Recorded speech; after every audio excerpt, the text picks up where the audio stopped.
Bismillahirrahmanirrahim. The date is 5th May and the day is Wednesday. I deliver the first lecture to the 8th class. Assalamu alaikum dear students. How are you? I hope that all of you are very fine, good and safe in your homes. Today we discuss our first lecture is The Circus Elephants, written by John Foster. Before move on the poems, we have to know that what is circus. So बेटा first of all हमें ये देखना है कि what is circus. Circus क्या है? Okay, so the definition for circus is a circus is a company of performers who put on diverse entertainment shows that may include clowns, acrobats, trained animals, musicians, dancers, as well as other objects manipulation and stunt or naked artists. Okay, बच्चे circus एक ऐसा special kind of entertainment है जिससे जो है वो बच्चे तो इन्जॉय कर सकते हैं, लेकिन उनके साथ साथ जो अडल्ट्स हैं वो भी इन्जॉय कर सकते हैं. The next word is elephant. Now it is necessary that why the word elephant is there. ठीक है, अब ये भी जानना ज़रूरी है कि जो वर्ड एलिफेंट है वो यहाँ क्यों आया है. बच्चे आप सभी जानते हैं कि एलिफेंट एक वाइल्ड एनिमल है, लेकिन बहुत सारे बच्चों ने जब वो जू जाते हैं तो उन्होंने देखा होगा कि जो एलिफेंट्स हैं वो वहाँ ट्रिक्स परफॉर्म कर रहे होते हैं. ठीक है, वो जू में भी करते हैं. जू कई बहुत सारी जू ऐसी हैं जहाँ एलिफेंट ट्रिक परफॉर्म करते हैं and in circus as well. ठीक है, सर्कस में भी वो करते हैं. तो पोएम शुरू करने से पहले कुछ न्यू वर्ड्स हैं पोएम में जिनको अंडरस्टैंड करना आपको बहुत ज़रूरी है. So let's have a look. जी बेटा, तो फर्स्ट वर्ड है ट्रैम्प. वह हमने देखना है कि ट्रैम्प का मतलब क्या है. ट्रैम्प का मीनिंग बच्चे होता है वॉक विद ग्रेट डिफ़िकल्टी, यानी कि बहुत ही मुश्किल से चलना. Okay, second word is ring. अब रिंग का मीनिंग क्या है? A rigid circular band of metal and would. ठीक है, एक सर्कुलर बैंड की तरह होता है, यानी कि एक गोल से बैंड की तरह होता है. अगर गोल से कोई जैसे बैंड होता है ना, मतलब आपने रबर बैंड देखा होगा, वो गोल होता है लेकिन वो इससे कुछ बड़ा होता है, वो मेटल और वुड का बना होता है. ठीक है, the third one is leafy light.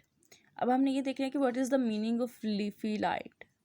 The trees that covered with leaves. बच्चे आपने जंगल में देखा होगा कि बहुत सारे जो ट्रीज़ होते हैं वो ऐसे झुंड में होते हैं और उनके ऊपर बहुत सारे लीव्स होते हैं. ठीक है, और उनके ऊपर से जो रोशनी पड़ती है ना, वो जैसे रोशनी पड़ती है कि वो कवर्ड हुए होते हैं, दरख्त ना पत्तों से कवर्ड हुए होते हैं. जब वो रोशनी पड़ती है तो वो पत्ते जैसे होते हैं जैसे उनमें से लाइट निकल रही है, तो इसलिए उनको लीफी लाइट कहते हैं. रोम रोम मूव अबाउट एमलेसली, यानी कि बगैर किसी मकसद के घूमना फिरना, मतलब जहाँ दिल चाहना वहाँ जाना. Site and instance of visual perception, यानी कि देखना किसी चीज़ को. जी स्टूडेंट्स, न्यू वर्ड्स तो आपने अंडरस्टैंड कर लिए हैं. Now the time is that what is the theme of this poem. किस पोएम के थीम क्या है? Why John Foster write this poem. John Foster इस पोएम को लिखा गया था. तो बच्चे यहाँ थीम जो इसके हैं वो 3 थीम्स हो सकते हैं. फर्स्ट वन इज़ डैट कि जो पोइट है उसने एनिमल्स की राइट के लिए जो है वो बात की. सेकंड वाली बात ये हो सकती है कि उसने उन लोगों के अगेंस्ट बात की जो एनिमल्स को प्रिजनर बना के रखते हैं. थर्ड थीम इसका बेटा ये हो सकता है कि उसने जॉन फोस्टर ने फ्रीडम की इम्पोर्टेंस हमें बताई. ठीक है, चलिए जी, अब हम स्टार्ट करते हैं अपनी poem. The first stand of this poem is that what are they thinking. Okay बेटा, यहाँ जो they what are they thinking यानी कि वो क्या सोच रहे हैं, कौन सोच रहे हैं. यहाँ जो वर्ड दे है ये रिप्रेजेंट कर रहा है एलिफेंट्स को. ठीक है, कौन सा एलिफेंट्स को? सर्कस एलिफेंट को. The circus elephants. देखिए अब उन्होंने आगे बता भी दिया है. जी बेटा, the third line is as they tramp round the ring each night. देखिए पहले हमने वर्ड ट्रैम्प का वर्ड देखा था ना, क्या होता है? ट्रैम्प का वर्ड होता है walk with great difficulty, and ring का मतलब भी हमने देखा था कि वो गोल सा होता है. कहते हैं कि जब वो बहुत ही मुश्किल के साथ हर रात उस रिंग के गिर चक्कर लगा रहा होता है, तो उस वक्त जो सर्कस एलिफेंट है वो क्या सोच रहा होता है, उस वक्त उसकी जो मेंटल कंडीशन है वो क्या होती है. क्या उससे उस वक्त उसकी जो तकलीफ़ है वो किस लेवल पर होती है, वो कितनी जो डिफ़िकल्टीज़ है वो फेस कर रहा होता है, ठीक है। The second stanza is do they wish they were far away.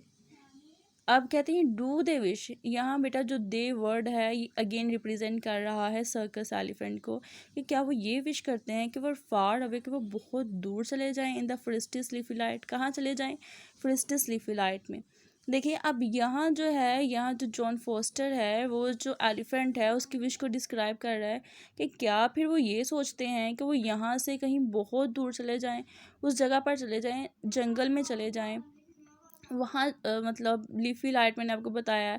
यहाँ उन्होंने जो थर्ड वाला है इन द फ्रिस्टिस लीफी लाइट बेटा, तो यहाँ उन्होंने जो जंगल यानी कि जो नेचर है उसकी खूबसूरती को, उसकी ब्यूटीफुल जो सीनरी है उनको डिस्क्राइब किया है कि जैसे लीफी लाइट्स होती हैं, आई मीन कि जैसे पत्तों के अंदर से रोशनी निकल रही होती है, इतनी खूबसूरत जगह, ठीक है, खुली जगह जहाँ वो आराम से सांस ले सकते हैं नेचर के साथ, वो नेचर के साथ खुद को अपनी लाइफ को स्पेंड कर सकते हैं।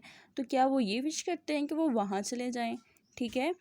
और क्योंकि अब यहाँ से आप कंपैरिजन भी कर सकते हो, अब ये जहाँ वो रह रहे हैं, जिस लाइफ में वो रह रहे हैं होते हैं बेटा, वो आपको पता है कि वो कैपेटिव लाइफ होती है, ठीक है। एक उनका पिंजरा होता है और उन्होंने उन्हीं के अंदर रहना होता है, वो उससे बाहर कहीं नहीं जा सकते हैं। They have to live in their cage ना, उनको उसी के अंदर रहना पड़ता है। लेकिन फॉरेस्टस लीफ लाइट में वो इतनी प्यारी रोशनी, इतनी सारी अच्छी चीज़ें, तो क्या कहते हैं कि वो वहाँ चले जाएं, ये विश कर रहे होते हैं वो इसमें, ठीक है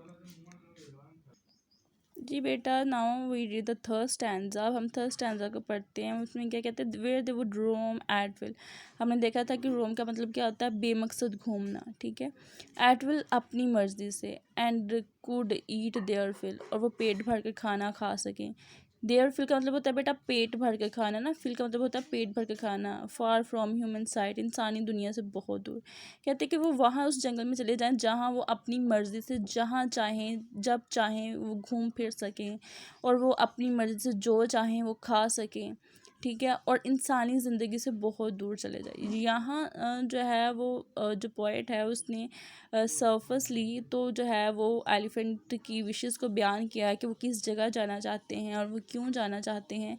लेकिन बेटा वो हिडन मीनिंग में क्रिटिसाइज़ कर रहा है ह्यूमंस के ऊपर, उन लोगों के ऊपर जिन्होंने एनिमल्स को कैप्टिव करके रखते हैं, जो राइट्स नहीं फुलफ़िल करते, जिनको फ्रीडम की, हाँ अपनी फ्रीडम के मीनिंग तो पता है लेकिन दूसरे फ्रीडम्स के मीनिंग नहीं पता, ठीक है।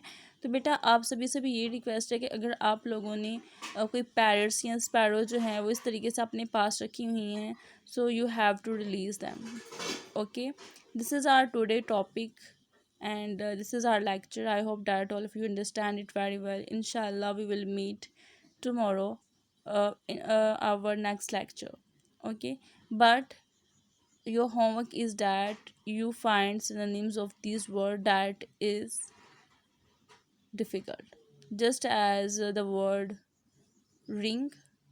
अपने रिंग का synonyms बेटा देखना है, ट्रैम का देखना है, लीफी लाइट का देखना है, ओके, रोम का देखना है, इनके आपने सिनोनिम्स देखने हैं, ओके जी। इन हम फिर मिलेंगे इंशाल्लाह। Till then keep remain in your houses, keep safe, and pray to Allah almighty. Allah हाफिज़, टेक केयर।